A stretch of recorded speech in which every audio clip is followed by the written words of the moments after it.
Good afternoon, everyone. Happy, what's today? Wednesday. It's Wednesday already. I almost said Tuesday. The holidays always throw me off. We're going to give people a chance to get in here. Hopefully, everyone is having an amazing day. Drive safe, Kara.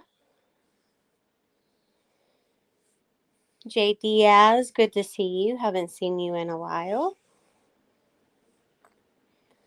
So, I don't know how many people are going to be here today because, there's other people live, got other things going on the YouTube. Hey, Fizzle. So, but if you guys were here yesterday, you heard me talk about the wrenches. I decided to go ahead and just leave it as is for a couple of days to give people a chance to get in touch with me. Let me know if there's an issue. So, as of right now, the wrenches have stayed the same. They will, in fact, change. Some people won't get them back, but there's going to be others that do. Um, and it's nothing personal against anyone. I just have to restructure things a little bit differently. So, yesterday was kind of a little dramatic. Today is going to be completely different. So, everything we talked about yesterday involving Lisa Key, the mother of Aaron Key, and all the drama crap that went along with it. We're going to leave that in yesterday and just focus on Aaron's case today because that's what's important. And then we may pick back up and do some further explanations of all the other junk. So, in a few minutes, I'm going to bring Lisa on. I want everyone to just please be respectful in chat. Everyone is usually very good about that. But remember that this is a victim's mother that we're going to be hearing from. And I just want to make sure that she's treated with kindness and compassion while she's here. If you are not familiar with Aaron's case, there are other videos that I have done. It kind of explains everything from the beginning. Just a quick summary. It's been 4 years since he passed away. The day that he passed away, whatever happened to him in a very short amount of time. He was living in a roommate situation at a house in Tennessee. Um, he had been out for the day, and then he had his dad drop him off at the house where he was staying. He needed to get some money back for, I think, the rent that he had paid. They were going to be leaving, and or it was money owed. He stopped by just for a quick visit to pick some things up, and he told his dad to be back at a specific time to get him. Unfortunately, his dad never made it back to see his son alive again.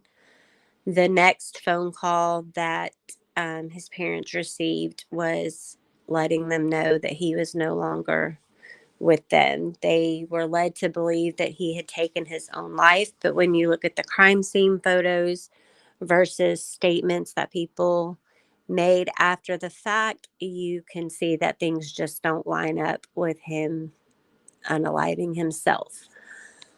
That being said, it is, in an area of Tennessee where crimes like this are prone.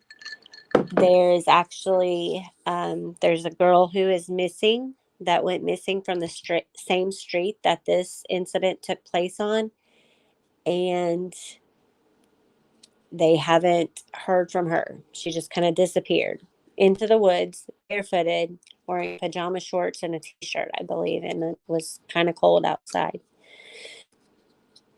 Hello to everyone just coming in. If you're just joining, we're going to be bringing Lisa Key up in a few minutes, the mother of Aaron Key, who was killed in Tennessee. And now keep in mind when we get an update on where Aaron's case is, there's one thing we know for certain, and that is that the case was closed behind her back, which means there has been no active investigations going on at any point in time like they thought. They even went so far as to setting her up with appointments to go in and speak to people when the case had already been closed. Um, since the case is closed, she was able to get information from his case file. They will not release the crime scene photos, even though they have no use for them now. I'm going to see if I can find out a little more about that. But they said that they don't want um, them to end up online or something like that, which I don't think, I don't know. It's just, that's a weird reason. I'm not buying it. So I'm going to look into it a little further. At the autopsy, there was no damage to his neck that was consistent with what they said happened. There was no marks or bruising on the outside of his neck at all. I looked at the reports and everything, and it just wasn't there. There was no petechia in the eye, nothing like that. But there was other things on that were wrong with him, like a broken wrist that was damage to his hand, a laceration all the way down the corner of his eye. Hey, Minnie, Mom of Two, Missy, Camille. So glad you guys could join us, Lamala. Lamala, if you don't know this story, you can go back and listen to some of my very first videos, and it covers the case in more detail. So today we're just going to be getting an update, any developments that have gone on since the last time we've talked to Lisa. We're going to be talking about the good and the bad, because with all the good developments, there's always going to be things that throw you back.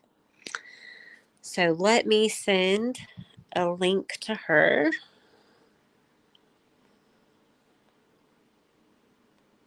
And then she'll be up in a few minutes.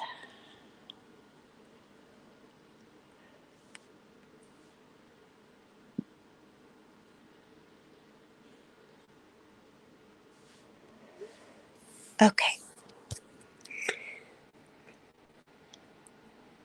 So we'll just give her a few minutes to get here, but talking a little more about the condition that he was in. Some things that stood out. The clothes that he was dropped off in were not the clothes that he was in when they got to the scene. Now, that can be explained away by, well, he was living there, so he may have possibly changed clothes. That might make sense if the clothes he was wearing wasn't soaking wet. It was almost like they tried to clean him up. He had on a completely different pair of shoes when he was dropped off. Yes, Stacy, we're going to be doing an update today with his mom. She should be joining in a minute.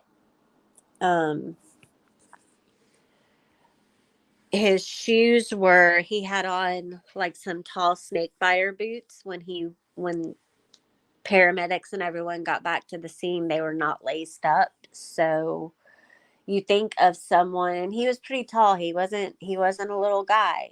But you think of someone with injury to their hand, with a laceration and blood running in their eye, climbing up, and you know, I don't know how he would have the strength with an injured hand to make it to the middle of a rafter to be able to pull this off.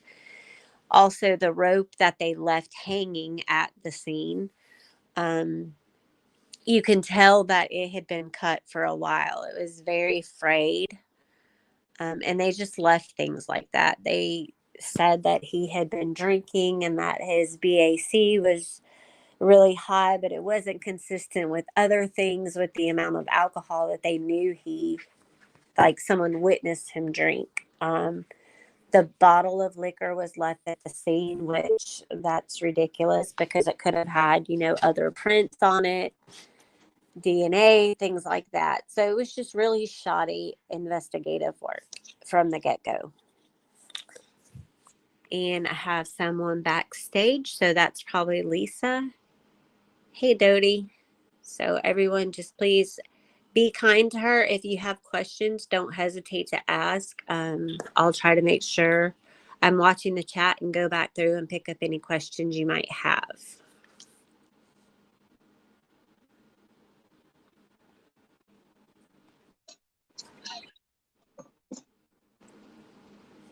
Hello. Hi, how are you?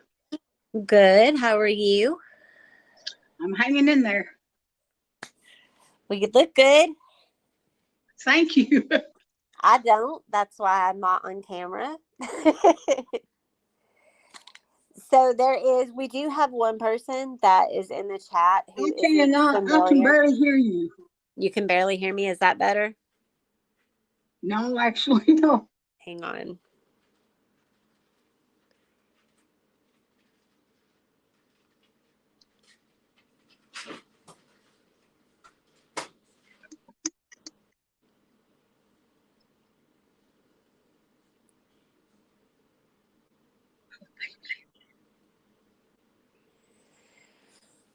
That's up as high as it'll go. Okay. I'll try to make sure I talk closer to the microphone. 1 second.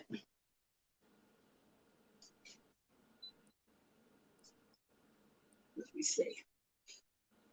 Let's see if I can hear you better now. Is that better? Yes. Okay.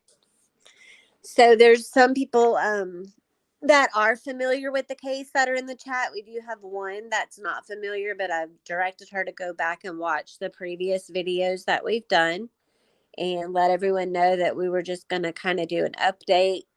I was just going over giving, just a little summary of what the scene was like when everyone got there that evening. So, and I did let people know that the case has now been closed without your knowledge. So before you found out, okay, how much time had passed between the date that they actually closed the case and the day that you found out they closed it? we found out the case was closed July the 26th of 2022.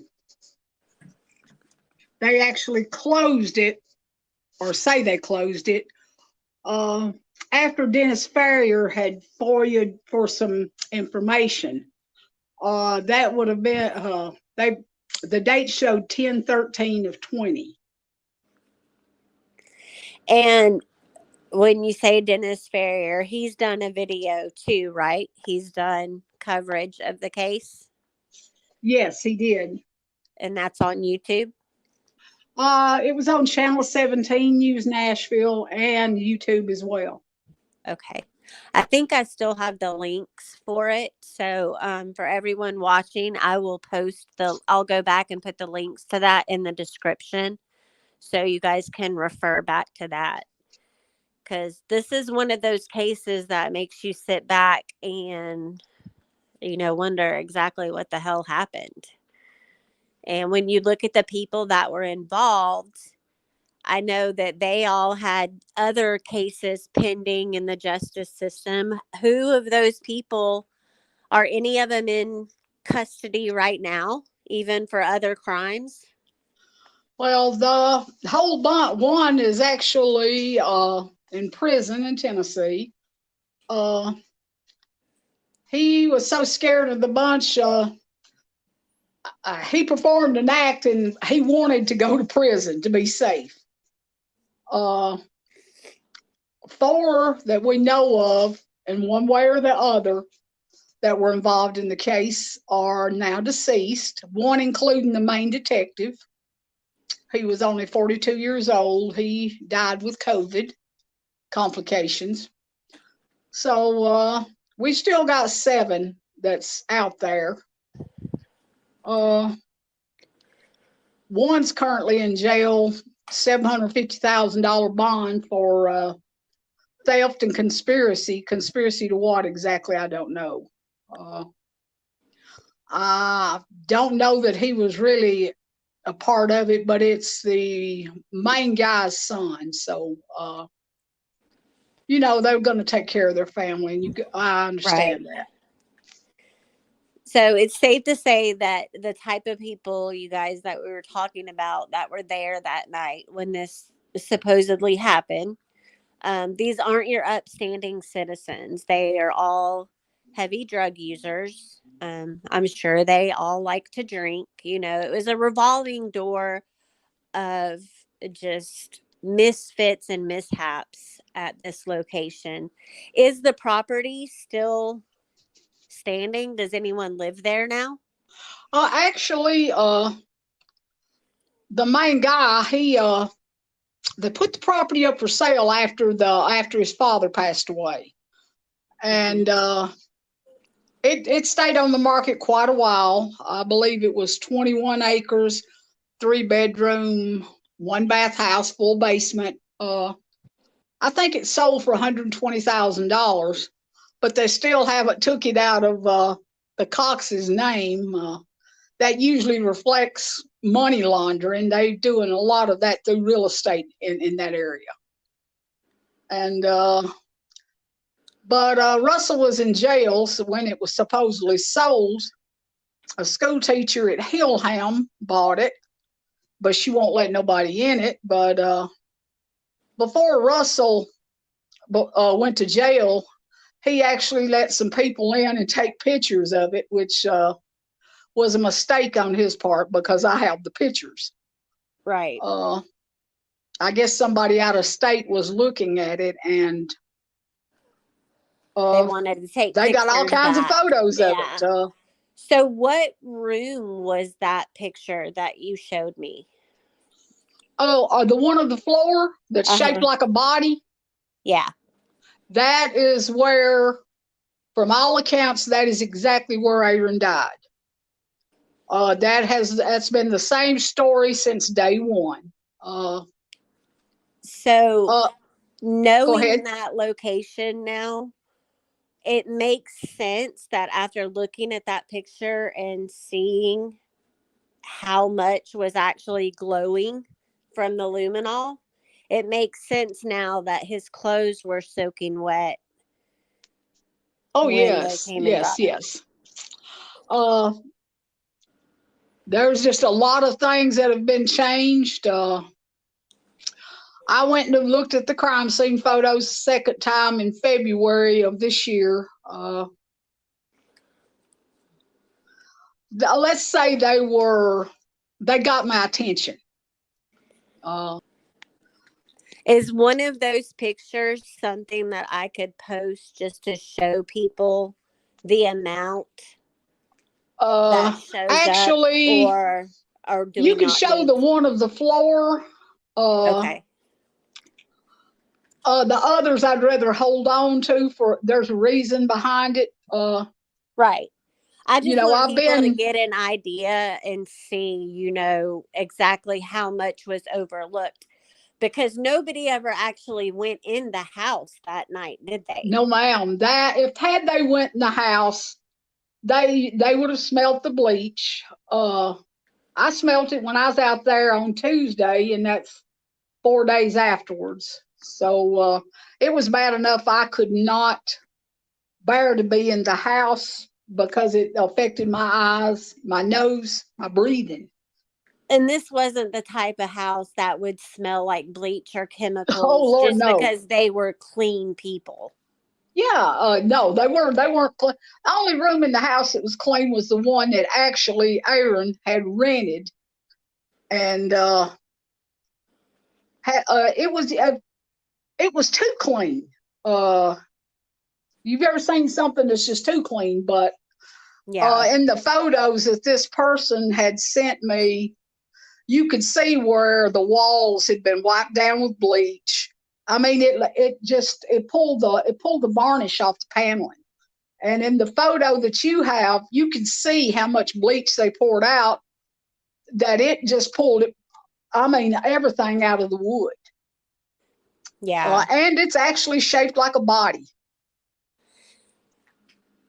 Yeah. So I'll get that up, guys, on my community page, and you guys can just comment down below like what you guys see, what it looks like to you, and just make note of the like it's the whole picture is glowing basically. So, and if you know anything about luminol, you know that when you have a lot of people that are probably geeked out of their minds, haven't slept for a couple of days, and they think they're doing a fantastic job of cleaning something up, they're really not. No, But virtually all they done was moved it from one place and placed it somewhere else. right. All over the door facings. He left somebody in the house upstairs alone that done what they needed to do and got what I needed. So Yeah. that was his fault. Oh, yeah. And I mean, when you have a property up for sale, it's very common for people who are not local to the area to want to take pictures to go back and, use them during their consideration process if they actually want to buy the property. I'm assuming that the property probably needs a lot of work. It hasn't Oh my been God, yes, it did. extremely maintained. So it's completely understandable that someone went in and took pictures to make a real estate decision. You can't fault them for that. And if No. people were adamant that they didn't want people taking pictures, well, then that makes me question why. What are you not wanting people to see? This bunch of they'd been running that house out there since the late 70s. I found one bust in 2005 that the old man spent, I believe, 18 months for. And there's a lot of people that has carried what happened out there with Aaron to their graves. And, God prepares that table before thine enemies. They're going to have to face Aaron. They're going to have to face us, and Right. we've made a lot of headway in it. We had Sheila Wasaki come in. Now I'm not sure for what reason, but she did appear in the Dennis Farrier photo. She raised some good points, but we couldn't afford a PI like her. We can't afford a PI at all. She's really good. I mean, she is good. I have a lot of admiration for her. If anyone's not familiar with who Sheila Wysocki is, she's basically a housewife who, once her kids grew up, she wanted something to do, and she took her love of true crime and turned it into a career. And she's helped on some high profile cases. In this instance, though, it just didn't work out having her on the case. I was excited when I found out she was on it because I thought it would really go somewhere. But we did too. We were in hopes. I have an idea. I think I will go turn my TV on. Let me get it set up and I'll be right back. Maybe I can hear you better. Okay. I can hear on it and talk on this. Okay. I'll be right back. All right. Hey, Jenny. Oh, just arrested a month or so ago again. Wow. Yeah, you guys, this case, it was one of the first cases that I covered when I started my channel. And it has sent me down so many different avenues, looking at so many different things. And then you look at just the area it took place in, and you look at all the different districts in Tennessee and their crime stats, and it's just this case alone led me looking into so many different things because of the people involved and the people that they associate with. And then you have the political aspect thrown into it. And it's been a wild ride. I've never given up hope that one day we'll get some answers. I was really pushing we wanted to have his body exhumed so there could be another autopsy done, because when I saw the autopsy report, it was like a third grader filled it in. I mean, there were so many things that were left blank and things that were just not explained. The body charts weren't even filled out. correctly and things weren't noted properly. It was just, it was a bad deal.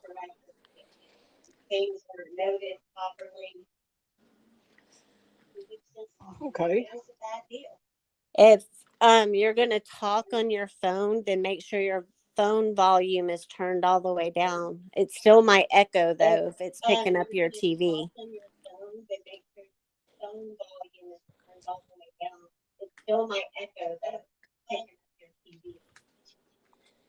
Okay. How's that? Is it echoing on your end? Can you hear me? Yeah, I can hear you. Okay.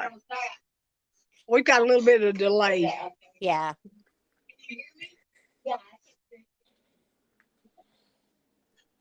So, what did it make you feel like when you found out that the case was closed?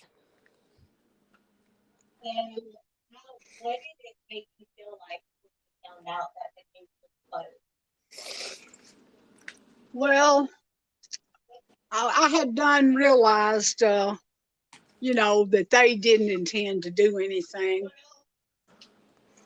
Oh, this is not going to work. Yeah, I figured it would echo on your end. Okay, let's see if I can. We'll try it like this. Can you hear me now? Yeah. Okay, now I can hear you better. Okay. I was shocked. I firmly believe that when Dennis Ferry, they had us fill out some FOIA requests, and I believe when he got involved, I believe it was backdated. There is, some redactions on it. They would not release the crime scene photos, the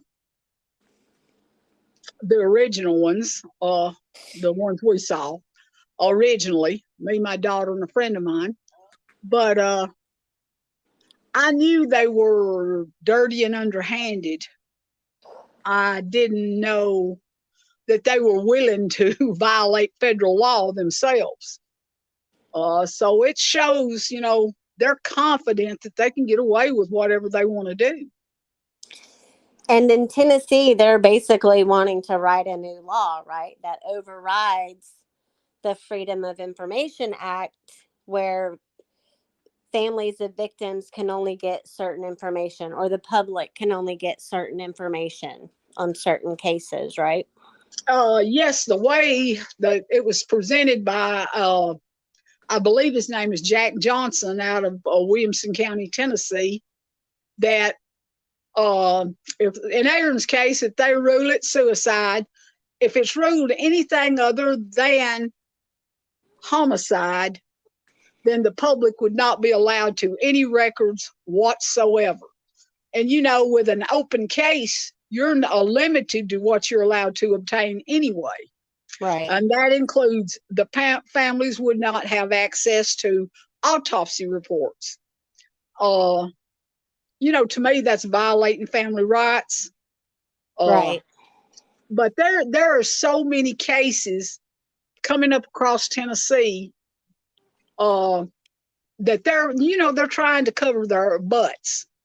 And there's just a lot of ugly coming out about a lot of officials.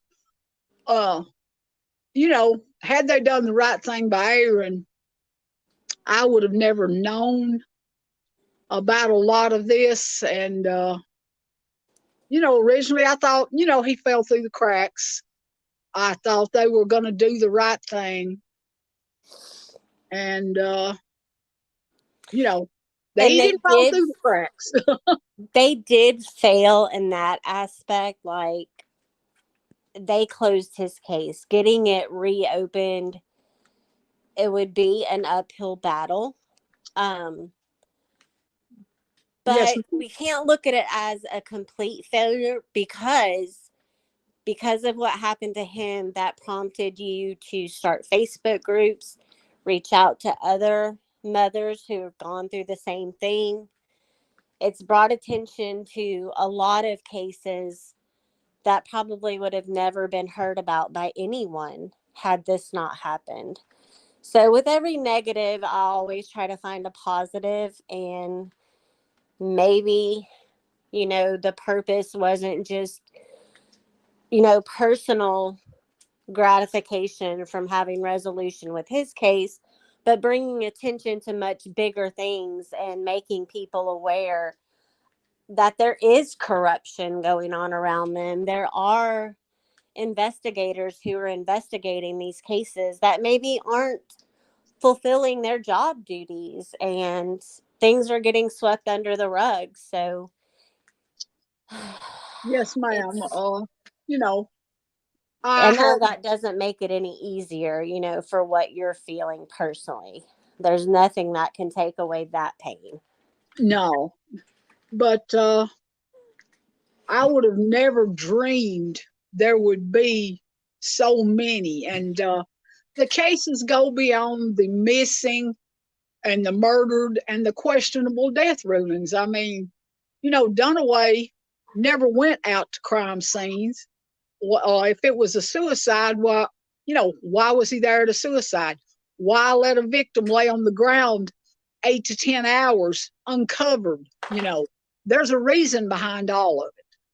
Right. Uh, Oh, and you that's one thing I left out earlier when I was just briefly going over the injuries and damage that was done to him. The people that weren't here the first time around, the multiple lacerations and things like that were explained away by police, saying that puppies did all that damage. Yes, ma'am. He had, he had a 4.5 inch cut that run from between his eyes down through his right eyelid, past the corner of his right eye. The skin of his eyelid just hung down on his cheek. I looked at him on the embalming room table, Mm-hmm. and his nose was broken. Uh, his left eyeball was ruptured. Uh, his left earlobe was ripped completely out. Right wrist was broken. Mm-hmm. His right side of his face, and they actually had to borrow wax to build his face out. They didn't have enough to build it out. There were, scratches there, but there were no puncture wounds that puppy's sharp teeth would have left. Those Right. were mentioned in the autopsy report. The hyoid bone and surrounding tissue was intact. There was no petechiae, no hemorrhaging that would have been around Right. it. He had absolutely nothing that goes along with self-hanging. And at 6'6", 245, the only possible place that he could have stepped off was 34 inches off the ground, which would have snapped his neck. But the rumors started coming at me early. He didn't do it. And at first I chalked it up to small town rumors until I walked in that embalming room. And And in a situation like that, where you have someone who takes their own life, typically if there's other people present, even just one or two other people, they're going to extensively interview those people, even putting them in the hot seat to try to really get what happened out of them. In this case, there was a lot of people present, but they scattered like roaches. And then even when they did come back around, they were never like officially interrogated or anything, were they? oh no, actually, when they released the thumb drive to us, when we got that was when we got the letter saying the case was closed.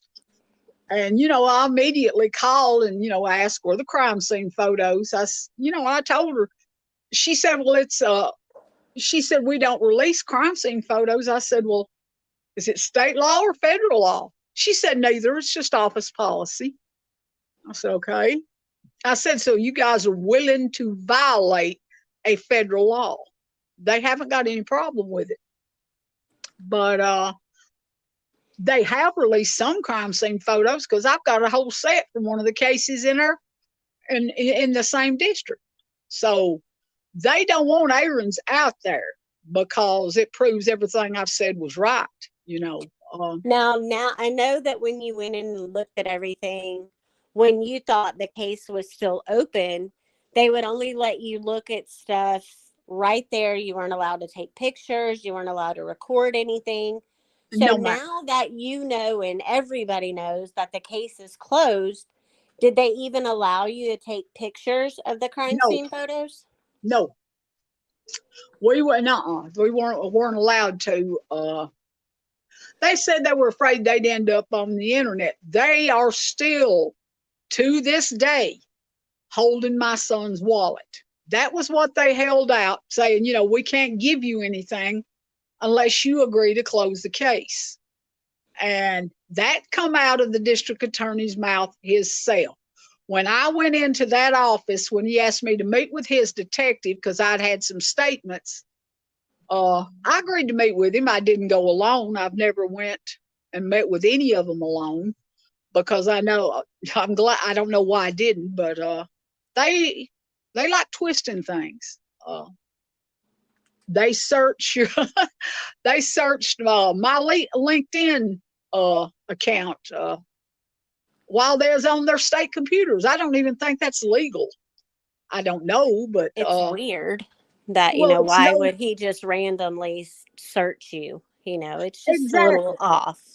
Well, they're going to do everything they can to discredit me. And they've got a lot at stake. I get that, but all they would have ever had to have done was done their job right, and the can of worms wouldn't have ever got opened like it has been, because it's wide open. I mean, I started a list. I believe I sent to you of cases across the state. They run from all the way up in Greene County, Tennessee, all the way down into Benton County, Tennessee. And the 13th Judicial District, as it stands right now, has 47 cases with families with no answers, no justice. The DA says he can do whatever he wants to do. He don't answer to anybody. And the state's not, we've appealed to the state. Many complaints have been sent to the DOJ, the FBI, but we all know what's going on within the FBI and stuff right now. But I have 10, maybe 10, 12 more cases behind the scenes, behind the 47 that aren't ready to go public yet. It's people are coming forward. They're speaking. We've got land grabs. People not allowed to present evidence and some people in Clay County were sued. I guess they didn't keep their property just exactly like the neighbor thought they should. So they ended up going to court. The judge would not let them present their deeds, their proof that their taxes were paid, or anything. They took their property away from them. Wow. We've got CPS cases where the judges are taking people's kids. They use their kids to control what they're doing if they know anything on any of these people. One of the police officers that's actually on Aaron's police report we actually went into a gentleman's house in Cookville and beat this man up with a toddler standing right there with no regards to that toddler's, him possibly being hurt. There was a lawsuit over it. Dunaway would not prosecute that officer. So, wow.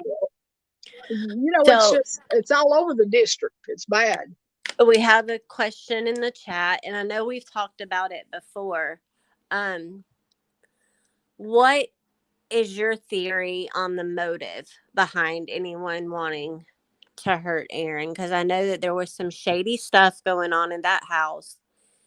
So would you say that the motive that we've been able to come up with throughout talking and everything we've looked at I know I kind of feel like he knew too much about something. He did. And Aaron had names. He he called me, and told me some stuff. I grew up in Clay County. I just thought I grew up in what I considered a child's paradise. And Aaron was born in Salina, 10 minutes from where he died. So some of the things he'd started telling me, I believed were impossible until I made a few phone calls. And Aaron had told me about being taken out to an island blindfolded. What he saw, it changed. I'd never heard Aaron's voice crack in his life. I mean, his heart was broken over what he had seen, and but they were making bad dope out there. Aaron wouldn't let him sell it to people because he knew what it was. They were trying to keep, I guess, the good for the personal use. right. And they were making this stuff out of a wasp spray and selling straight wasp spray to a lot of people. And Yeah. Aaron was cramping their business. He was hurting their business. And there's just a lot of things that Aaron knew. When they asked him to kidnap young girls out of Nashville, I guess it was a straw that broke, the camel's back, because Aaron refused. They threatened us, and Aaron told them, said, if you mess with my family, he said, I'll tell everything I know. So the island that you're talking about, because I know that I've looked into it and other people had told me about this little island where like retired law enforcement or somebody puts on like a summer camp.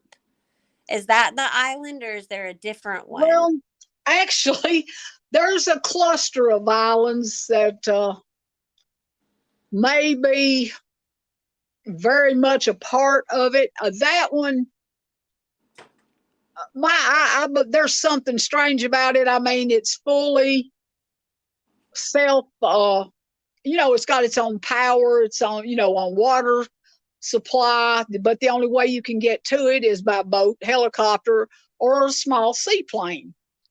And all this, we have found that Tennessee is a main distribution hub for sex trafficking, guns, stolen car parts, and child sex trafficking. The Tennessee plays an important part because of our infrastructures, our major interstates that intersect, major secondary highways that intersect, waterways are playing a huge part And in. then there's always those tunnels that we hear so much about Yes, in all the cases. Yes, ma'am.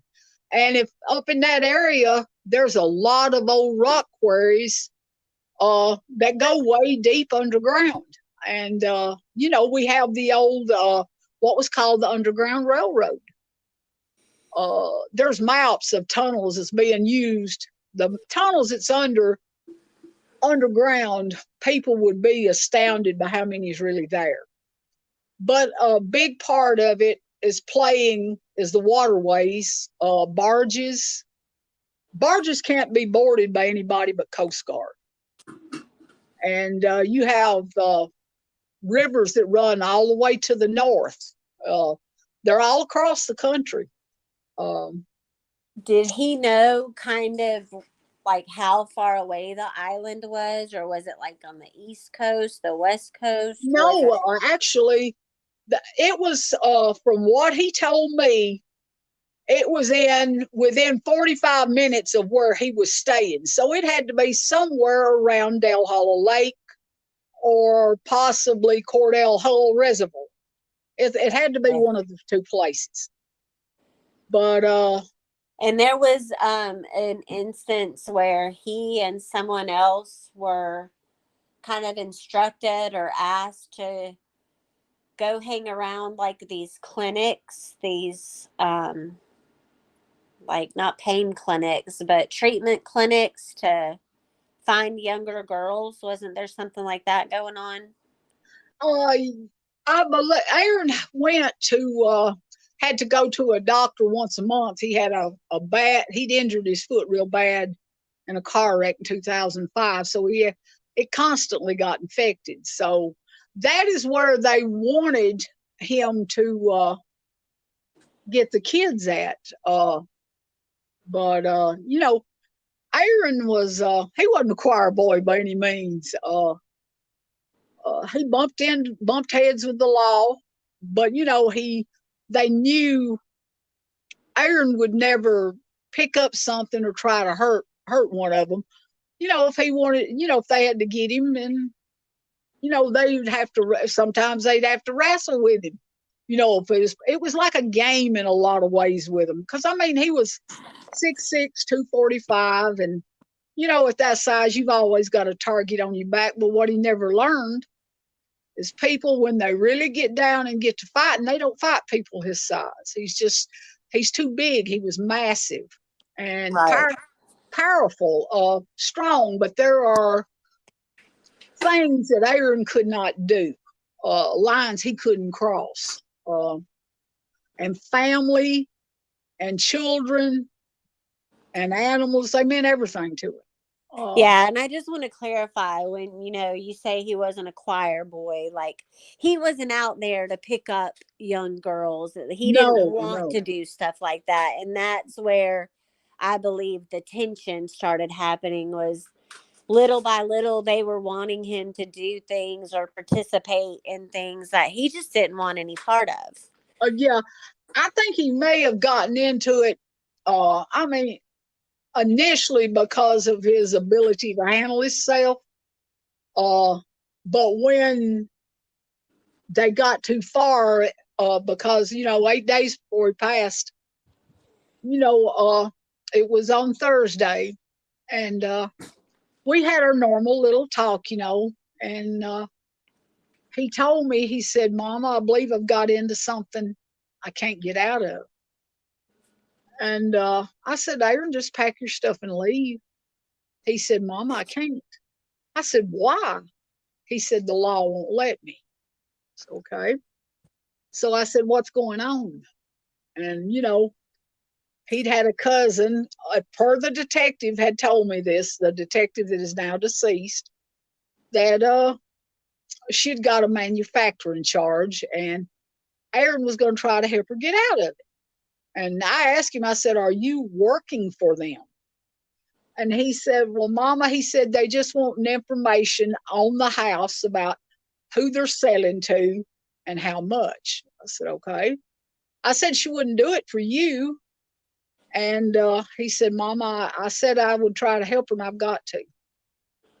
But he told me, he said, "Mama," he said, "if something happens," he said, he gave me the detective's name, which was Derek Sidwell. He's the one that passed away with complications of COVID, a young man, only 42 years old. And he said, "Call him at Overton County Sheriff's Department. He'll tell you what's going on." So, but when he told me that they wouldn't let him leave, I knew he was in trouble. I knew something. There was a lot more to what he was saying, but over the months, he had told me things that I could not wrap my head around.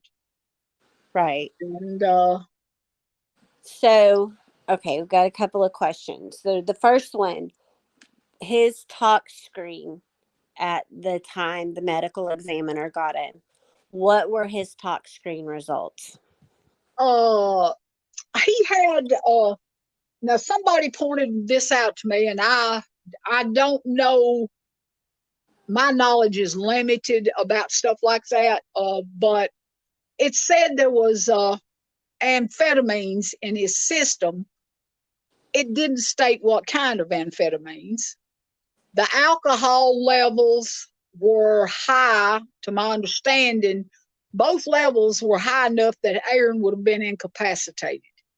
He would not have been able to climb 16 feet, reach out 4.5 to 5 feet hanging onto the pole with his other arm, and tie a slip knot.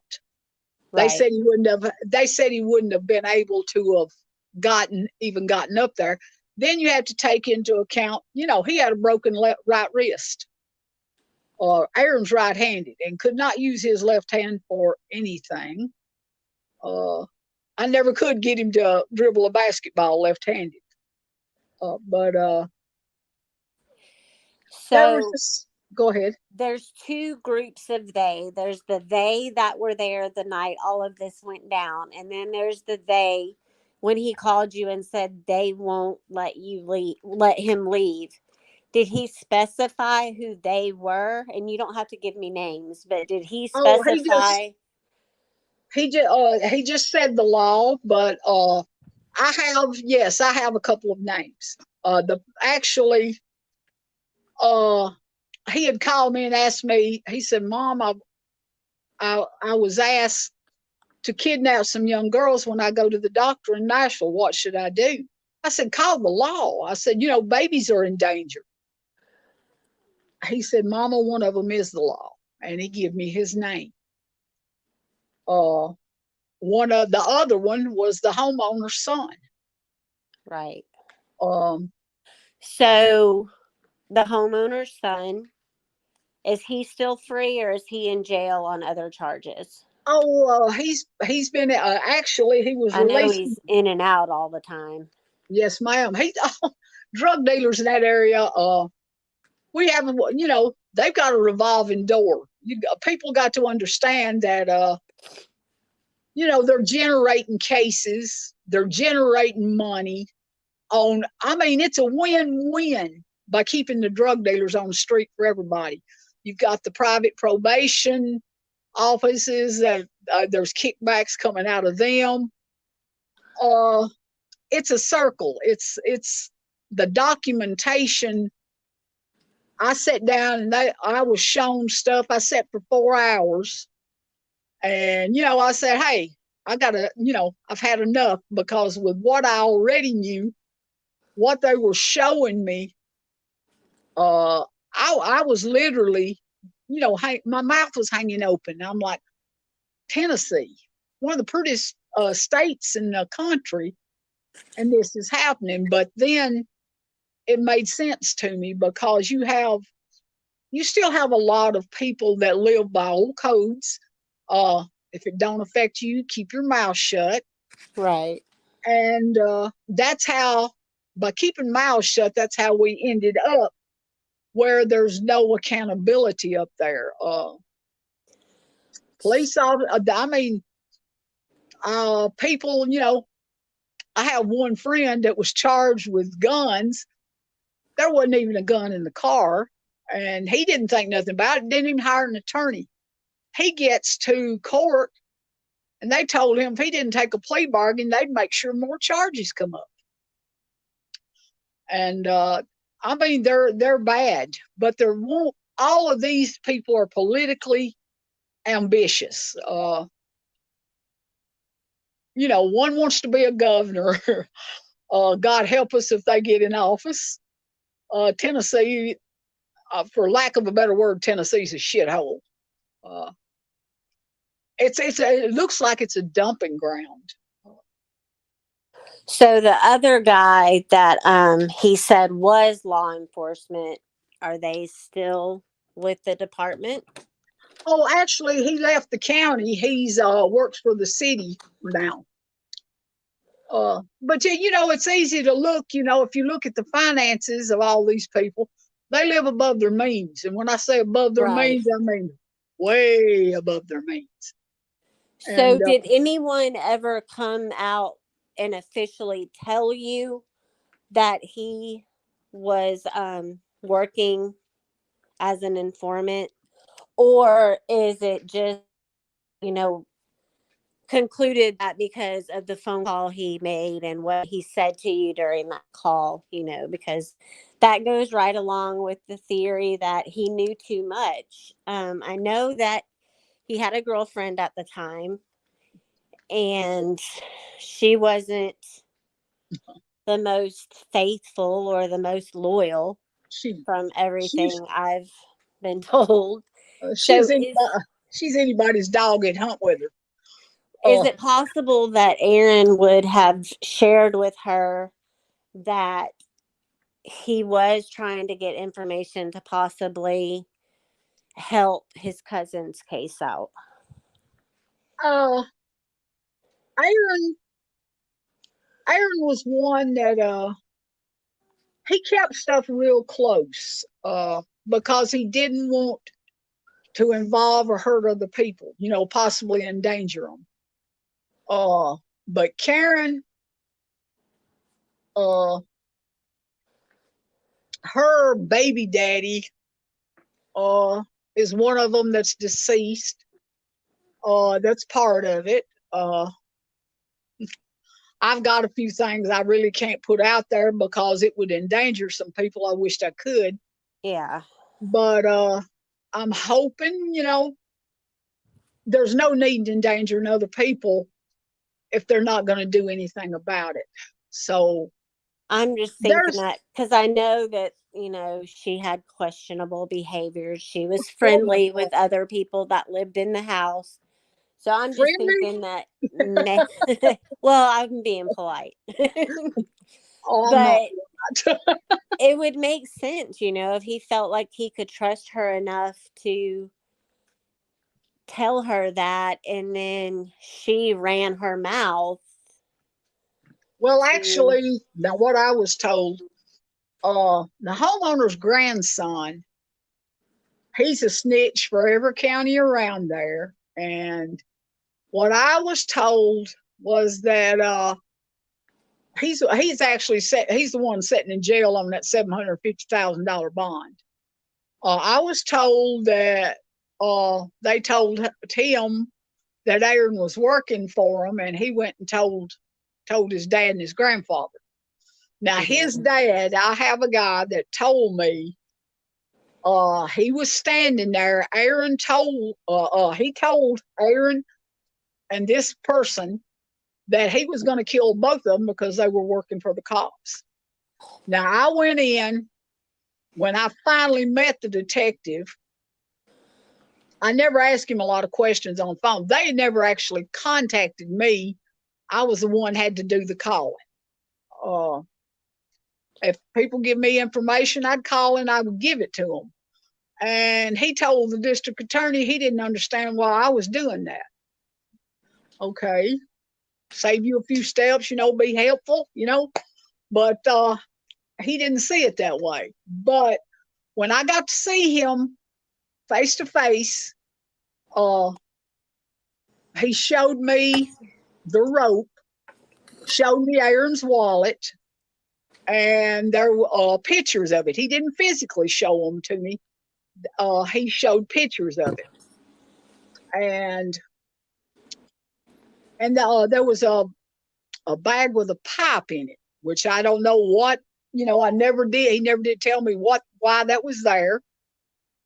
But we sat and we talked, and I just looked at him. I said, can I ask you a question? He said, yeah. I said, well, Aaron told me Thursday before he died that if something happened to him, to call and ask for you here at the sheriff's department, and then you could tell me what was going on. I said, was Aaron working for you? He grinned real big, put his hands behind his head, and just leaned back in his chair and never said a word. So I got the answer I needed. right. So that's questionable because typically when they do have someone, that is informing them of things, that there's a protocol to follow, and if they don't follow that protocol, that scares me a little because then you're putting people in harm's way. And then you end up in situations like this where you have someone that loses their life and the family has no answers because nothing's on record. Well, actually, it's on record, but the thing about it is, the only person who has access to those other than the police officers is the district attorney. That's it. The judges don't have access to them. Nobody. Yeah, it's kept pretty tight-lipped. Yeah. So as far as, because there's a question now that the case is closed, are you able to request interrogation or questioning tapes to review? But I there have never were any. They never pulled any in to interview, did they? actually, I have what they decided to send me. Uh, I have the one between the Cox guy, the Gooseby lady, Hack, the old man. Him and RJ's interviews weren't till like in June, but that night, my husband said that they wrote a statement out for the old man, went to the front door, knocked on the door, and asked him to come outside and sign it. They did not step inside the house. They, actually, I will send those to you. Okay. Be happy to let you hear them. There's one guy, I didn't realize they were video. I just thought they were audio. But you can hear that they're they're led. They're yes and no questions.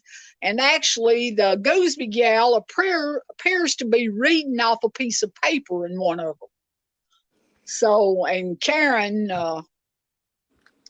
hers, there's 3 with her, and they're just, I mean, they're all led interviews. Oh, this was a suicide, blah, blah, blah. Yes, yes and no. There was no interrogating to them, period. So, to your knowledge, they've handed everything over to you that they have or that they claim to Except for have, the crime scene photos. and his wallet. Yeah, and his wallet. They still have his wallet. And like I said, when I spoke to Dunaway in December of 20, no, it was right before Thanksgiving, he asked me if I'd meet with his detective. After I'd told him, I said, I'd like to have, he asked me if I'd filed a FOIA request. I said I did. And he said, well, we cannot give you nothing unless you agree to close the case. And when he was on the phone with me right then, he knew that he had already closed the case, but he didn't bother telling me. When I went in and talked to his detective, I give him 3 statements. One of them actually named one of the killers. And they asked me if I was going to give them all to them, everything I had. I told him, I said, well, you do something with this, I'll give you everything I've got. And he asked about the rope and stuff. I said, you're not getting that. I said, that's all I've got. I said, the reason you guys left it is because Aaron's DNA ain't on that upper portion. And whoever tied the rope, they sent the pictures of it before it was taken down. I have the actual pictures of it, and I have pictures of it being taken down.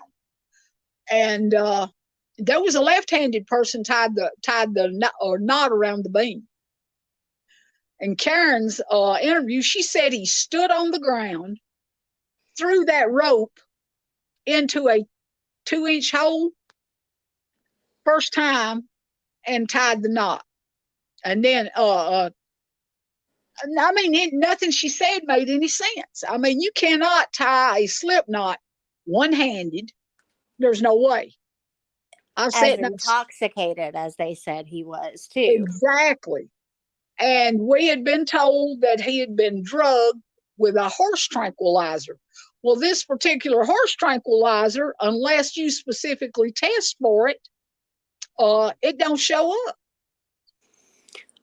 I know it's a long shot, but were any of the investigators or law enforcement or first responders, anyone that showed up on the scene that night, were any of them wearing body cams?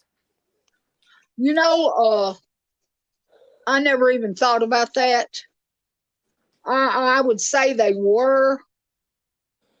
But they didn't provide you with any of that footage? No. There's actually, when we went in and looked at the stuff the first time, for whatever reason, there was a 911 call also out of Nashville, Tennessee.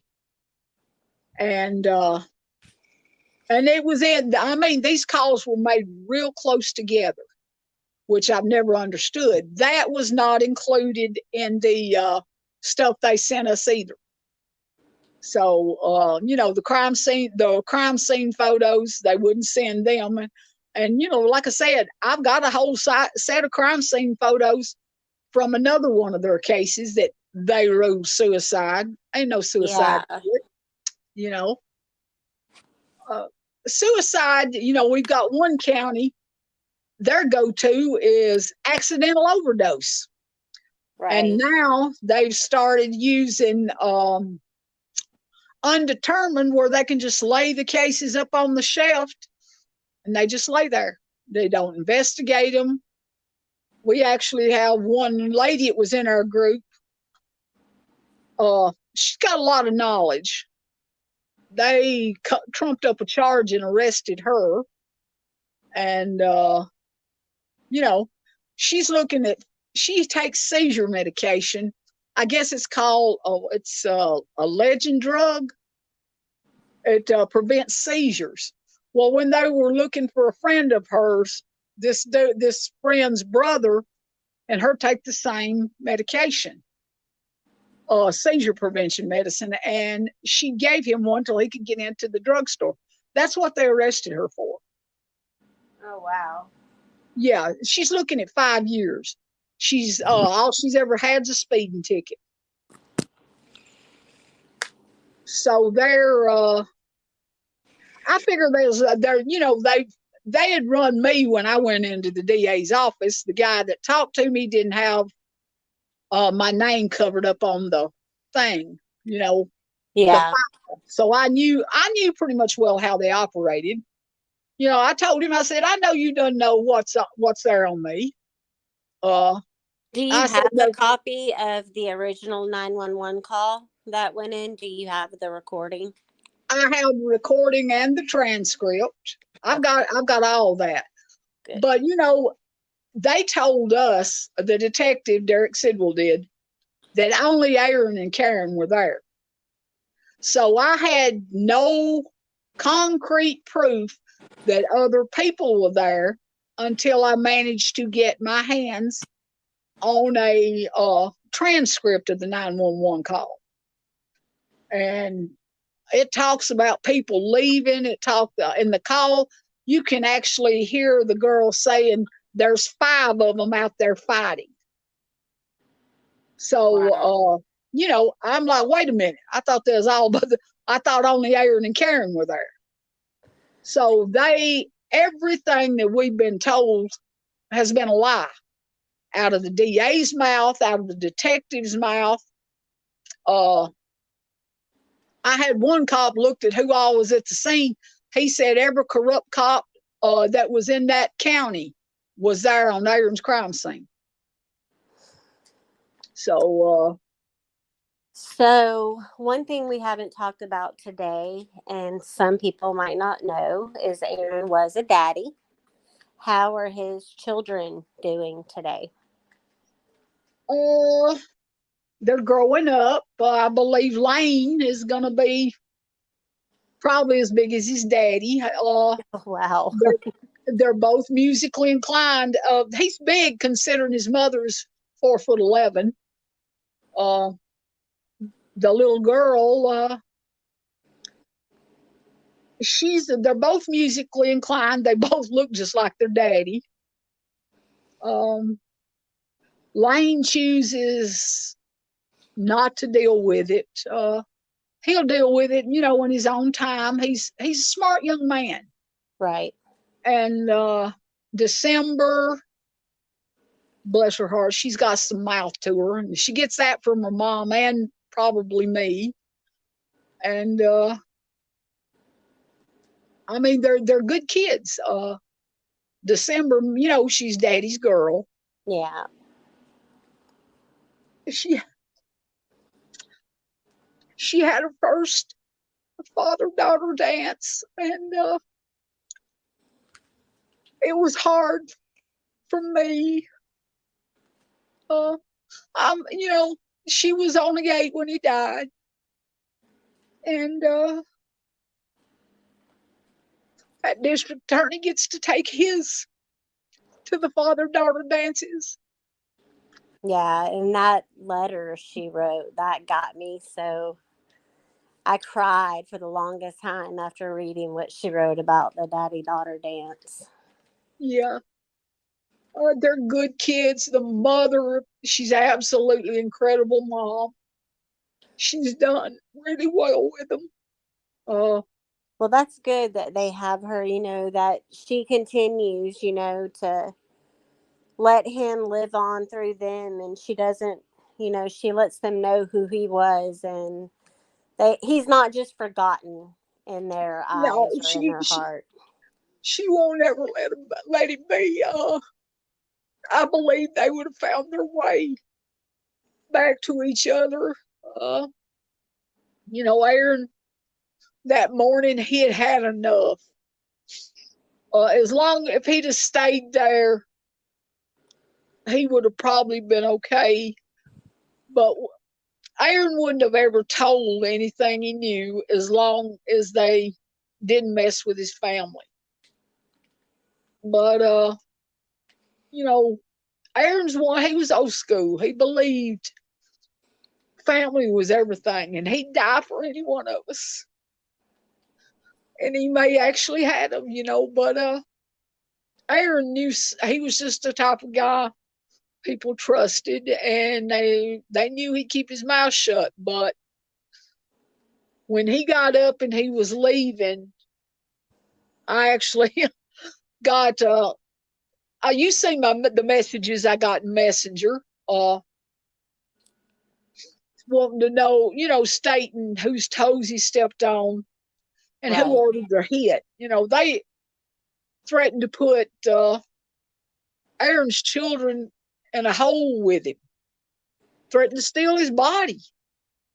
And Yeah, I they knew, remember. There's they just been knew, horrible threats throughout, yes, they knew things that had never been public, that I'd never put out public. And, it was a fake profile, obviously, but you never know what them IP addresses reveal. Right. So, So finding out that the case was closed, and that was pretty much it as far as Aaron's case is concerned. I'm yeah, not going to say it is completely it, because I always hold out hope that, somewhere along the line it will get reopened, but it's going to take a lot. I don't Um, believe we have a new Tennessee State District Attorney now. I believe, there's a lot of eyes on Tennessee right now because of some officials that's been caught up in money laundering and well, Tennessee has selling. definitely gotten a lot of attention the last couple of years. That's Oh, for sure. yeah. Yeah. And, we've got, there's one guy that's helping, he's got some connections to a doctor out of New York that's solved a lot of autopsies, which I believe if they exhume Aaron, it'll tell the story. Yeah, it's been 4 years, excuse me. Uh, but fractures and the damage to his face and stuff it'll still That'll be. still be there. And science is amazing, and if they took care of him properly and followed the procedures, you would be amazed at how much is still able to be seen. Not as much as there would have been 2 years ago or even a True. year after it happened, but yes, the obvious injuries will still be there. Anything broken, fractured, Yeah. Well, one anything like thing that. I'd learned the tranquilizer that he was supposed to have been shot up with. They said that there's I can't remember what side part of the body. They said that it would retain it and it wouldn't go away. They said you test for it in 20 years and it would Yeah. still be there. So some chemicals, I guess, don't leave the body, but I think where Aaron is buried, uh, he's in a vault, but he's also on a hillside, so water will never stand. It'll Right. always run off. So I think that will play a big part of it. You know, if he has to come out, I'm okay with it. You said you'd go for the I'll family. still be there. If it ever happens, I'll still be there. I believe you would, and I've got his blanket waiting. But Has finding out that the case is closed, has that, like, I don't really want to say burst your bubble, but has it gotten you to a point where you just want to give up? Like, I have my days, yeah, that I keep hitting wall after wall. But the thing about it is, the first 26 months, Facebook was my only source of way to fight. right. So nobody would listen to me. I was just the grief-stricken mother, and Dunaway still plays that card. But that man's never met with me face to face. I was in. Howard. Yes, coward. Yeah, he is. And you guys, I've done a little write up on Dunaway on my community tab. You just have to scroll down pretty far, but his pictures out there and what I think of him, and He's got beady eyes just like a rat. yeah. But a body look at him on paper, he's got a nice conviction rate. Problem is, I'm not sure he has the ability. He was a real estate and tax attorney turned criminal district attorney. Well, when all you're doing is signing plea deals and stuff and moving people around, then yeah, you will have a high conviction rate. Yeah. So, him, there are so many cases, like I said, they've come out all over the state. And when you think, one can't get no crazier, there's one out there. But the one with Aaron's case, Aaron's was blatant. The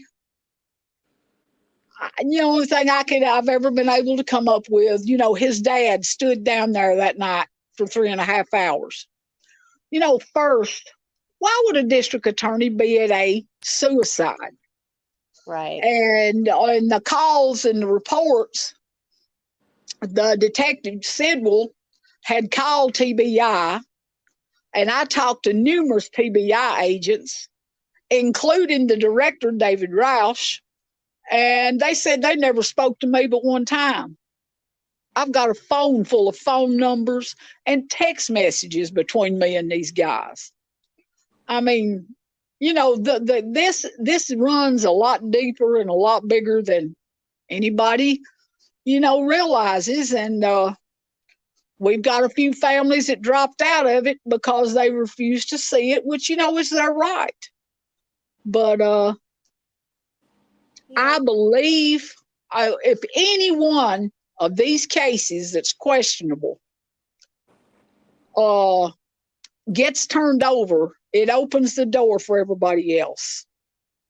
And I believe in my heart, Aaron's, I believe his death certificate will be changed, but I never read his death certificate till day before yesterday. And they told me that, I'm trying to think of the word they used on it, that it would have undetermined on it. Right. For a certain amount of time. But when I read it, now this is my assumption, which I could be wrong. You will know more about this than I do. But they do. Aaron had a full cranium autopsy ordered. Uh, we never could find where his head had been messed with at all. Uh, and I don't remember seeing the Y-type incision on his chest when I went in the embalming room, because I could see quite a bit down his arms and shoulders, way below his collarbones. But I thought, well, he's just so big that, incisions are lower. But then I rethought that one after. It didn't make any sense. But you would think after they find the, cause of death, that's what they put on the death certificate. Mm-hmm. On Aaron's, it says pending investigation. Now, wait a minute. So who's determining the cause of death? Law enforcement or the medical examiner? That's weird. I thought it was too. I haven't got to do much. Like I said, there are certain things in Aaron's case that And if the case is closed, there is no more investigation, so they need to put whatever they're going to put. Yeah, well, see, now this is a copy that come back to the funeral home with his body. So, I I would don't know. maybe try to contact your local health department or vital records office and try to get a copy of the death certificate that they have on file and compare the two. I think here they run around $8. So, Well, um, I'm not going into Overton County to. yeah. They don't like me too much up there. So that answers the question of what county did it happen in. Someone was wanting to know the county. Yeah, Overton County. Oh, well, the thing that's always stood out in my mind in all of it, it's the 13th Judicial District of Tennessee. Lucky 13. 7 counties, was one of the highest paid. When he took office, he was one of the highest paid district attorneys in the state with no criminal law background. And the cases he had handled, and you can't find any good reviews about how he handled estate cases or tax cases. I mean, some of the reviews were just really ugly. Conflict of interest. He represented a family, and one side, one of the cousins or something, sold the other side out. So I guess it went to whoever the highest bidder was. I don't know. But there was some guys brought some information. It's on a podcast called it's on Rumble Network called Out the Warrior Show.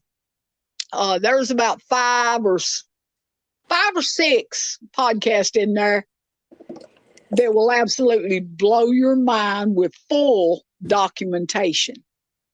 When they showed me this stuff, it hit me. What am I supposed to do? I'm just a small, poor person. I'm not stupid, but how do you fight a system that's in such shape? And the only way is for people to come together and stand together, because there's cases like this popping up all across the country now. And the sex trafficking, we've got details, we've got names. It goes deep. And, when I realized it, I thought, oh man, this is something that may get you killed, And I had to sit and think about it a few days, and I made peace with it. I believe I'm here to be loud for as many as I need to be, and I'm not going away. If I get Aaron's changed, and those people that killed him are convicted, I'm still their worst nightmare. I'm not going away. There's too many people. They've inflicted too much damage. It's not when you lose somebody, It's bad. It really is. It's your own private walk through hell. And but when you have law enforcement willfully, intentionally throw your child away like they never existed, there's no hell like it on earth. Yeah, I can And imagine. I sent you the list. There's 47 families, 47 Yeah. that's living the same thing, walking the same walk. Well, before we start wrapping up, I just want to remind everyone who isn't sure to hop on over to Facebook, put in a request to join the Facebook group Tennessee's Dark Hole.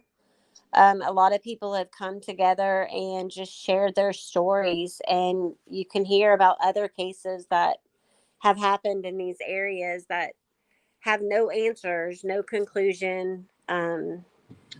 That's the worst thing that a It is. family can live with, is not having answers as to why. We've actually got one case. I'm not going to give the lady's name. Her brother. Now, I don't know if this is possible. Again, I'm not an expert, but I've handled guns. But this young man supposedly shot himself in the temple with a 45 caliber gun, and it didn't take out the other side of his head off. Those guns, the shells, typically, they go in small and go out huge. But this one didn't do that. So, and she has some connections into the DA's office. And I mean, that boy was ruled a suicide too. Wow. Suicides that district's go to charge, or was. Now they're just going undetermined. We got bodies popping up everywhere. When the heat comes on, they have a body be found. So I'm figuring they've got cold storage going on somewhere. I don't know. To me, it looks like it'd be so much easier to do what's right. Sit down and answer these people's questions. Some of them may be exactly what they're ruled. And, Right. I told them, I said, show me why it's suicide. Show me. Yeah, because if they do follow all the proper steps and they conduct interviews a certain way, then when you look at it all together, it's going to paint that picture and tell you exactly what happened. I mean, that's the end result of any good investigation. That's what you're looking for, is answers. Well, So, I mean, Tennessee has got a real problem of they will actually hire police officers and train them. I guess it's on the job training. They take their classes and stuff. So they can go out and actually have to kill somebody, not knowing what protocols really are. There's a lack of training. There really is. There's a video out there of one lady who died with two police officers standing in the house. Neither police officer knew how to do CPR. that's You crazy would think to me. you'd think that would be mandatory.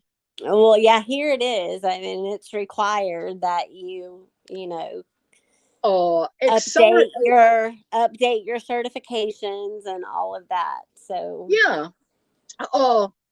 They run one guy down. There's a pending lawsuit. There's several huge pending lawsuits in that district.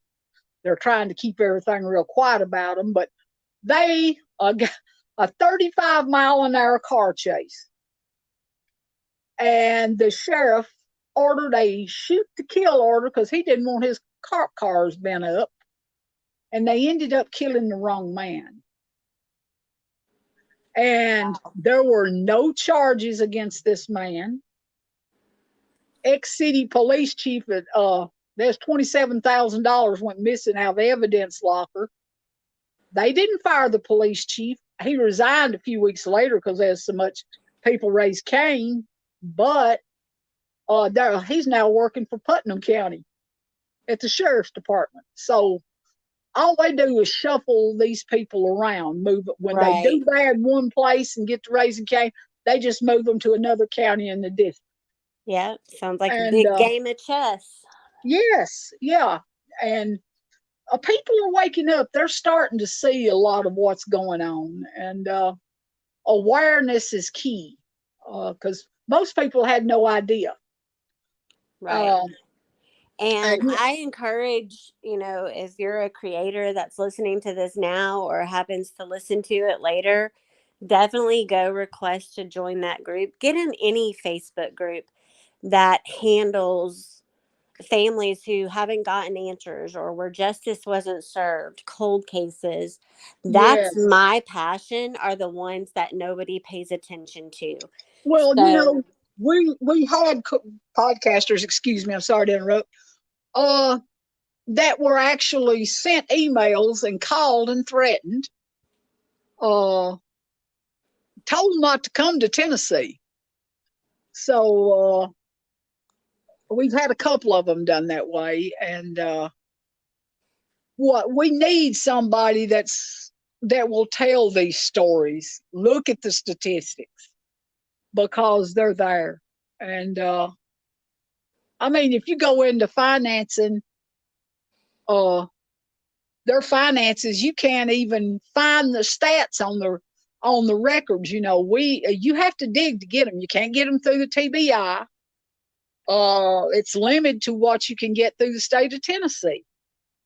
And a lot, and I mean a lot of cases that have been on news reports, been in newspapers, been online, they have been removed. wow. I read PDF training for Aaron didn't have a mark around the neck at all. Nope. It said there was a faint purplish mark like under his Adam's apple. Aaron's weight, that rope would have slipped plumb up around his neck. Oh, one thing I will say, when I saw the crime scene photos this time, they were not, they showed the rope as raveled without being tied, laid across his neck. The original photo of the rope that Detective Sidwell showed me was not raveled. If there was a knot in it, it could not have raveled. And if you remember the rope that was hanging on the beam, it was raveled 2 feet up that rope. Everybody I've talked to said that rope shouldn't have raveled no more than maybe 5 or 6 inches at max.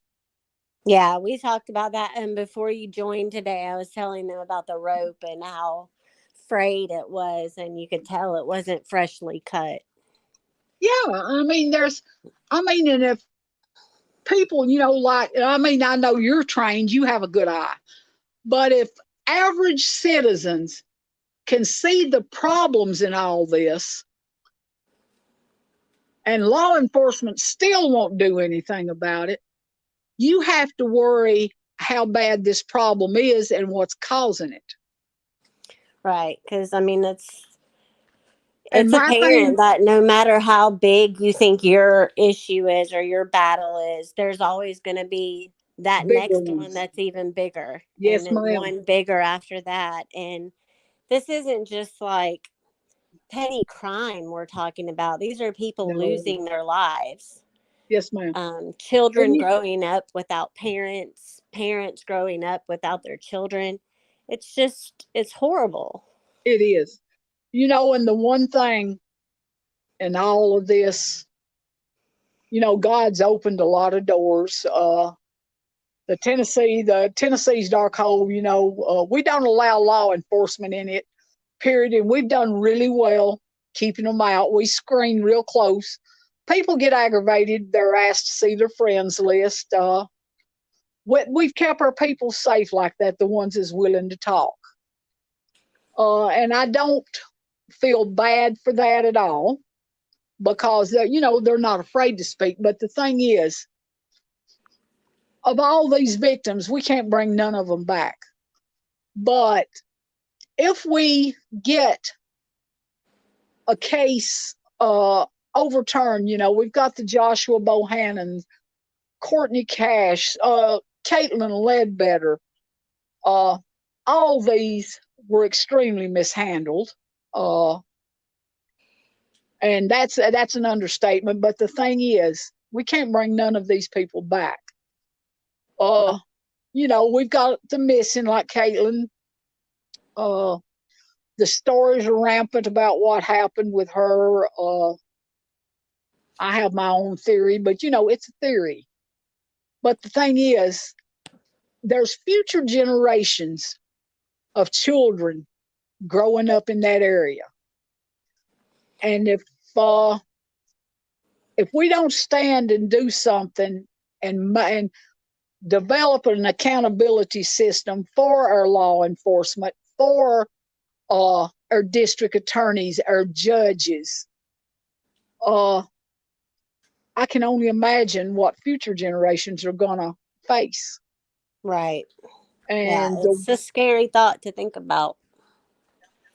It is. I mean, I think about, if you look at it across the country, time for molesting children is steadily going down, down, down, down.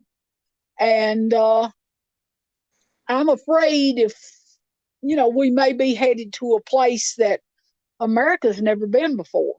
And, somebody come in the house and, it's looking like they're going to be able to come in your house, do whatever they want, rape your wife, your child, and there's nothing you're going to be able to do about it because you've got a lot of sick people out there. Oh, yeah. And believe it or not, a lot of them's wearing suits and ties and they're officials and they're playing with our lives. And for future generations, we've got to do something. I realize I may never see a conviction on Aaron. My goal, I want his death certificate changed for his kids. They deserve to know their dad did not leave by his own hand. And Viola, it's like I told him when I went in the DA's office. I said, that thorn you get in your side? The text said, yeah. I said, I'm her till you make this right. But, like I said, now it's not just Aaron. There is a real big picture. Sex trafficking, they sell drugs. Drugs is used one time and it's gone. You got to buy more. Right. Imagine the money they're making off of harvesting organs and sex trafficking, and some of the stuff that I've seen is ugly. When you're, selling humans, those humans get multiple uses, and then even when they're all used up, they still find more uses. It's a sick world that yes, ma'am, we're living in, and it's only going to get worse. And that's what we have to do. We have to be vigilant and use our voices and bring awareness. Stop letting things slide. A lot of people don't want to get involved because it is scary. It is scary to speak up when you know that something's not being done right. And well, that's what's got us to where we're at now. The stuff, like I said, the stuff that I've been shown that I had seen before I'd seen a lot of, before these guys showed me this stuff. They had run across Aaron's case, they said, in a federal investigation. That's all I could get out of them. In another case in the district, but this other case, the guy's cremated, so there's nothing to go back to on it. Yeah. But I believe, like the future generation, it's the future what's important, because we dropped the ball. Us as adults dropped the ball, sitting behind closed doors, and say, well, I'm not getting involved, And but how would you feel if you had witnesses that know what went down, but they won't say nothing? How would they feel if it was their children? Right. Because people don't realize till it comes knocking at their door. And nowadays, it's not about if, it's about when it comes knocking at your door. You know, they've let these drugs flood into the country, and they're reducing the population. You know, that's what it gets down to. Right. And I mean, they could have stopped the fentanyl if they wanted to. I mean, you know, there's a lot of that up in there where Aaron was at. Yeah, that's getting so bad everywhere. Yes. We've had And people here die recently. well, you know, too, there's a drug that they're cutting into it that's got to do with animals that's killing people now. And Yep. So just and say no. it gets worse and worse, you know. Yeah, you know, Aaron, it's destroyed my life, everything about it. Uh, Staying at it, I guess I hadn't really took time to sit down and grieve. I hadn't really had the chance. Uh, you know, every now and then I've got to pray for forgiveness because I still got some hillbilly in me, and I was raised eye for an eye. Yeah. But the eye for an eye doesn't give his kids what they deserve. And Right. that's what's, you know, they're what's important. It's not about me. Yeah, I want my son's death certificate changed. I want those people locked away. But the reality is, you know, sometimes people don't get locked away and they get away with crimes. And that's just reality.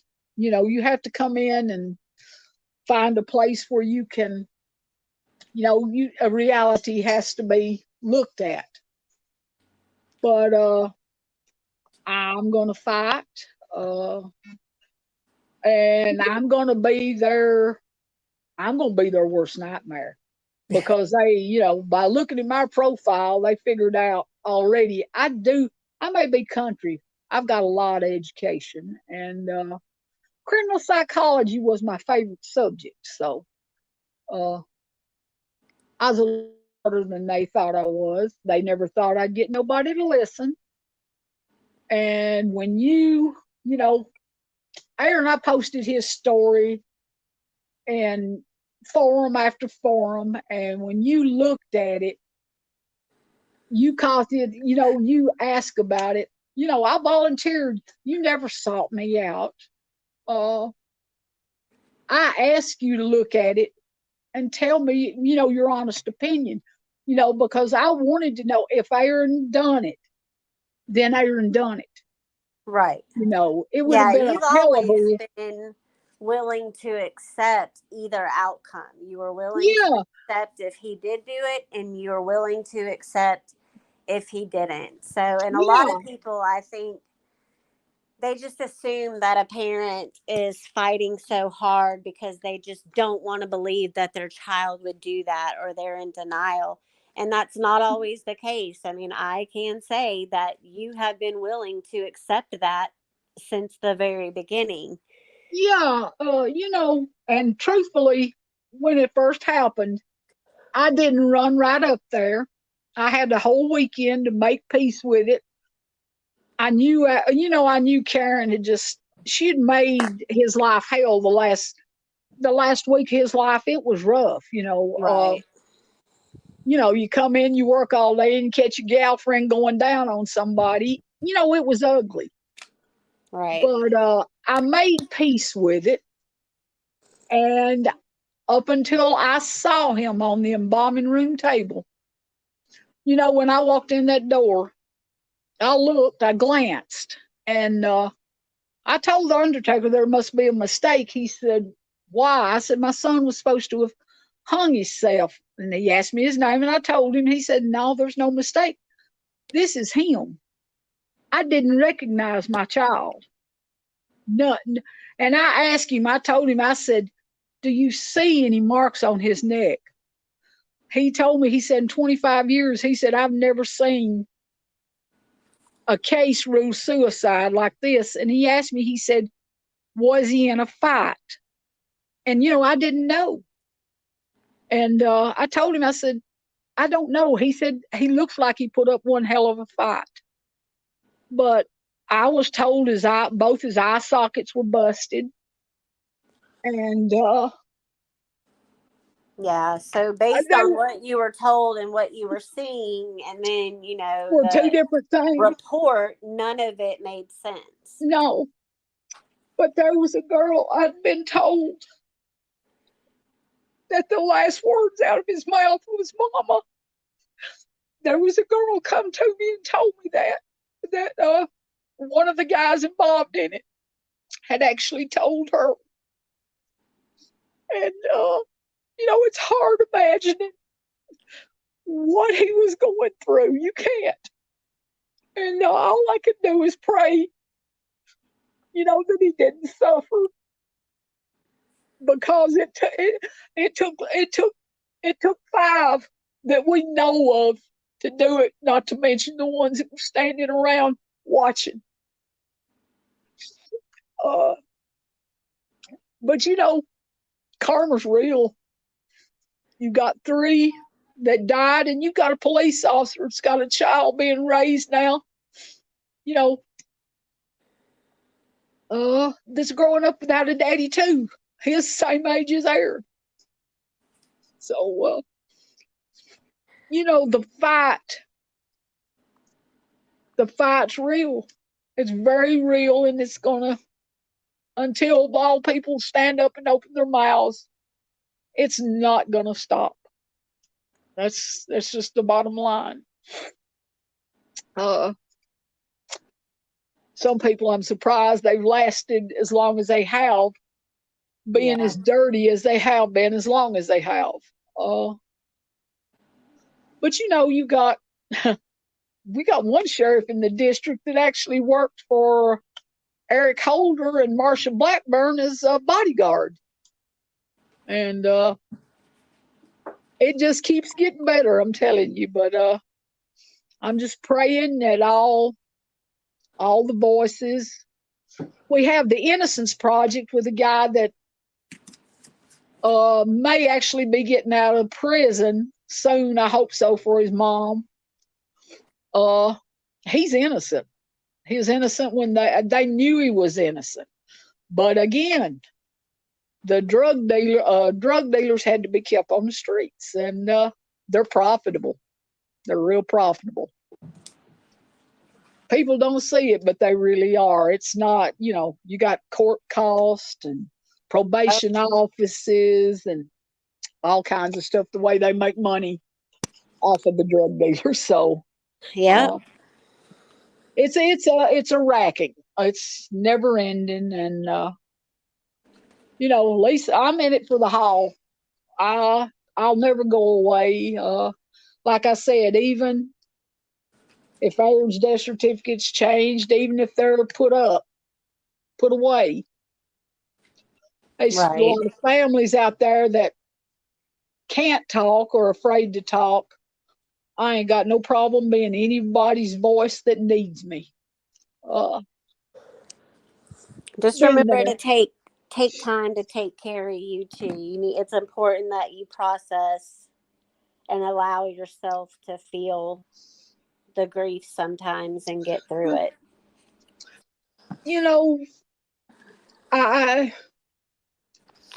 There's so many out there that I can give to, that I can, we've got people that post up documents, FOIA request forms, that every place has their own FOIA request form. So, we've got one for the DA, we've got one for the sheriff's department. I mean, they try to make it hard. And we post them where everybody can get to them. And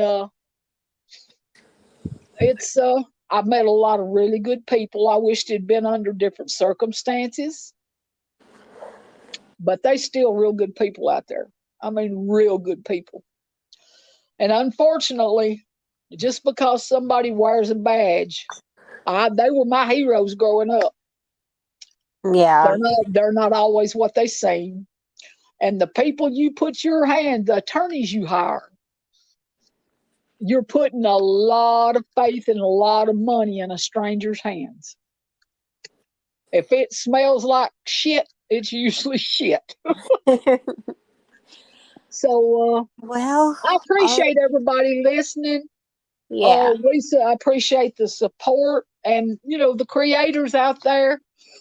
We have stories that need to be told. If they're willing to get involved, the creators have so much they could do for the good of people. Yeah, even if And anyone just joins the groups and just, finds one case, even if you don't go all in on it and go in depth, just yeah, telling a 10-minute story, bringing yeah, awareness to people's names and their faces. exactly. We have. I created.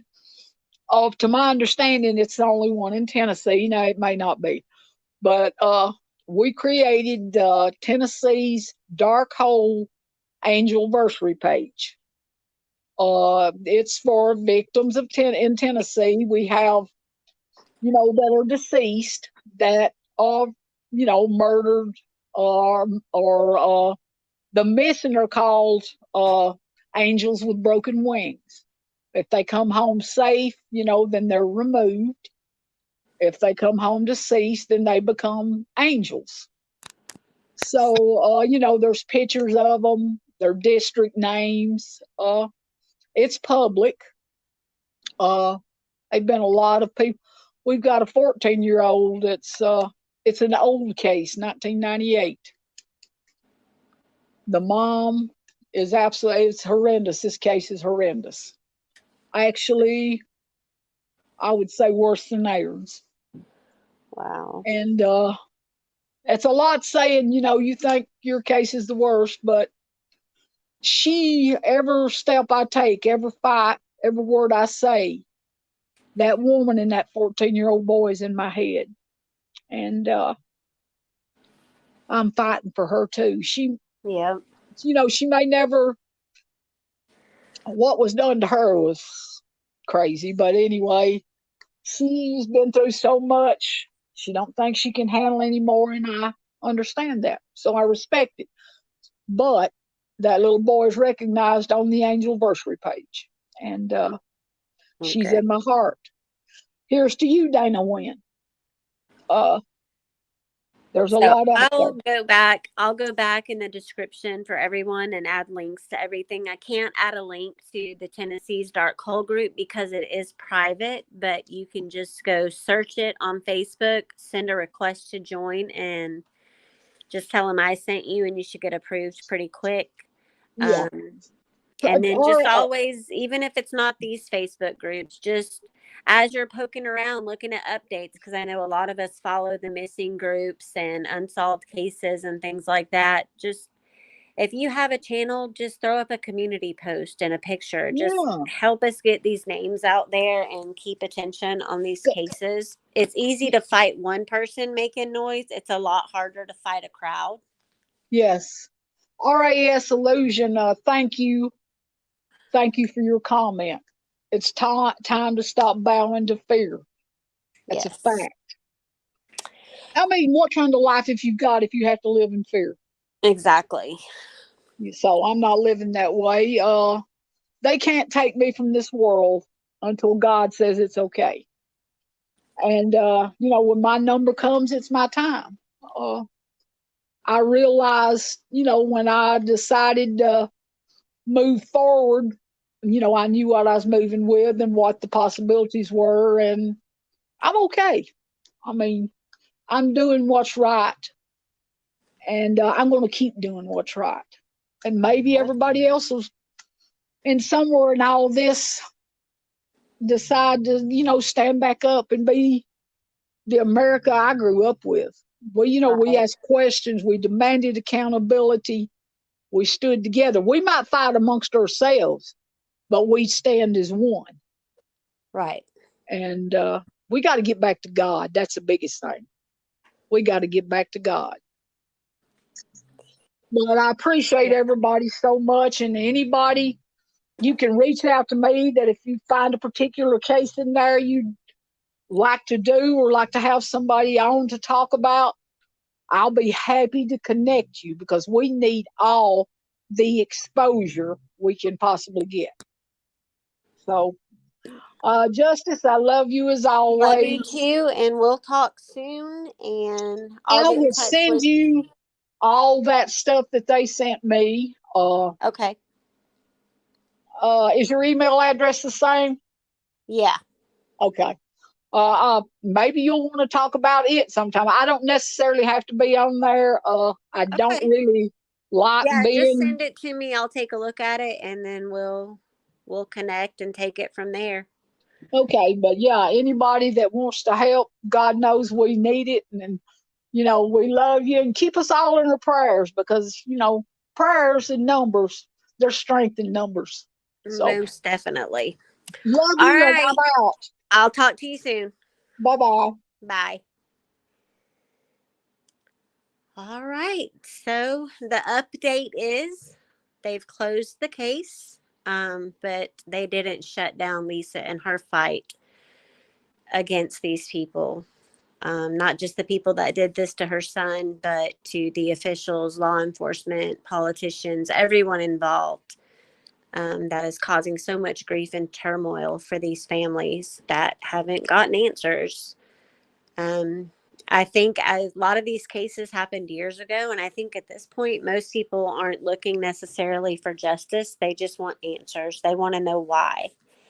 You get to a point where you've had a loved one that's taken out of your life abruptly at the hands of someone else, and you do get to a point where you just accept the fact that it doesn't matter who did it anymore. You just want to know why. We have to wrap our heads around the purpose, because in situations like this, it's usually so senseless. There's usually another path of any situation you can take that doesn't involve the loss of life for someone. But Lisa is a fighter. She's gone through all kinds of hurdles throughout this journey. I've been with her for about 2 years now. Um, Even though I don't continuously talk about the case, she still knows that I'm here. I don't always get back to her right away, but she knows I have stuff going on in my life too. But she knows I'm here. She's had to deal with YouTube crap that comes along with sharing your loved one's case on this platform. There's just so much BS that comes along with it. So she's been fighting it from all directions, but she's always stood strong and hung in there, and she's getting through it. And she has been an inspiration to other mothers who are in the same situation. She's had people that come into it, that are in the same boat that have taken advantage or have, led her to believe things that aren't true. And we'll talk about all that stuff at a later date because I'm sure it's going to keep being brought up.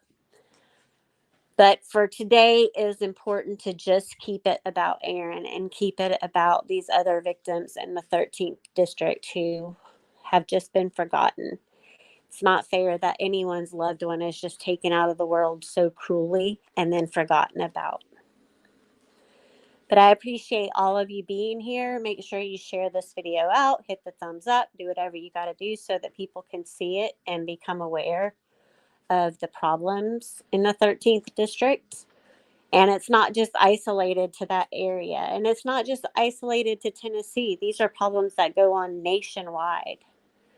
So you figure she just told us there's 47 cases that she's aware of in that one area. Imagine how many cases that she's not aware of that people haven't reached out to her. Or imagine how many cases are in all the other counties. Here it's parishes, but that are in all the other areas across the United States and abroad. People are killed every day for the stupidest, most lame reasons whatsoever. Death is a part of life, but when you have someone's life snatched away from them, it's a completely different ball game. There's a different type of grief that comes along with that.